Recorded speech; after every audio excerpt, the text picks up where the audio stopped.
Now for more on an important date in track and field history, let's go to Craig Masback. I never raced against Steve Prefontaine. I never met him, but he was an inspiration for my career. Not just because he held every American record from 2,000 meters to 10,000 meters, but because he challenged the system. Steve Prefontaine, the man they called Pre, was a child of the 60s. He died 17 years ago today. Don't go, please say, don't go, please say. Steve was looked upon often as cocky or arrogant, and I've always told people he was probably the most honest person I ever met. Prefontaine was a kind of a James Dean. He was, you were never sure what he was rebelling against all the time, but so in that sense, he was a rebel without a cause, although he certainly had causes, too. He really had his own agenda for the way the sport should be run, the way his career should be run. And when he saw that things weren't right, he wouldn't shut up until he could change things. Steve ran a race once that he believed he wasn't being paid enough for, or the proper amount consistent with what other people were getting. So he simply ran as far as he thought he was being paid to run and stopped. Pre was one of the first track athletes to bring charisma into track and field. He was loved, you know. He was easygoing, you know. He was open. People liked to talk to him. Athletes liked to talk to him.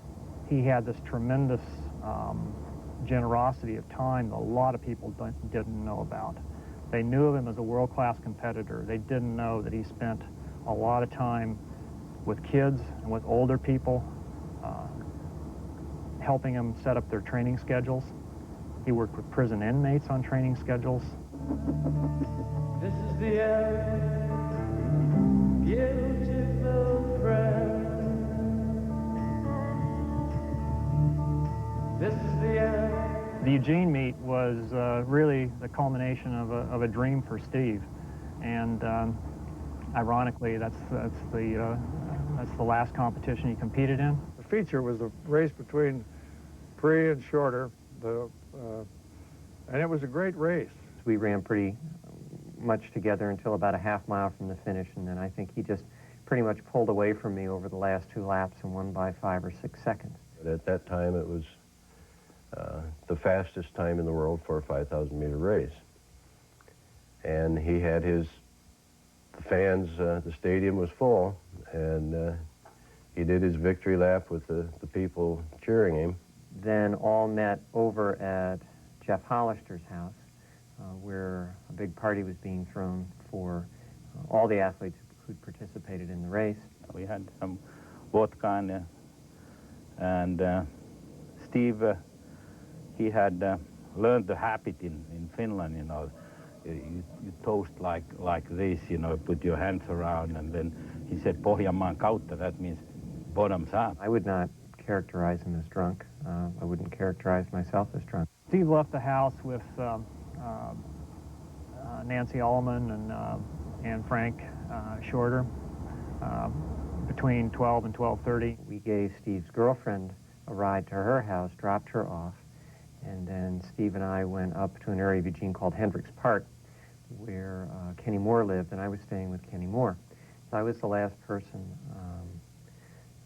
that has come forward to see him alive, and I would guess that within 2 to 5 minutes after he dropped me off, he headed down off of Hendricks Park, off the hill, and ran into the stone, and the car turned over on him, and he died.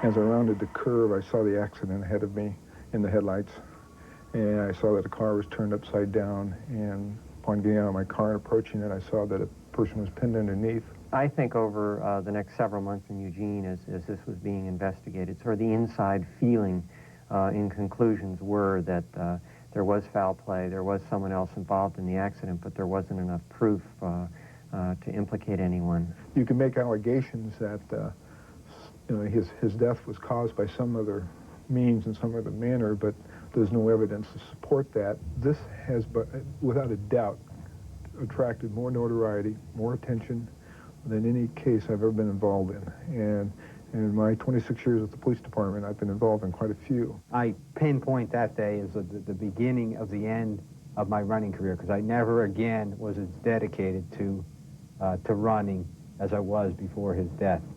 Things could be different in the sport today if he were still here.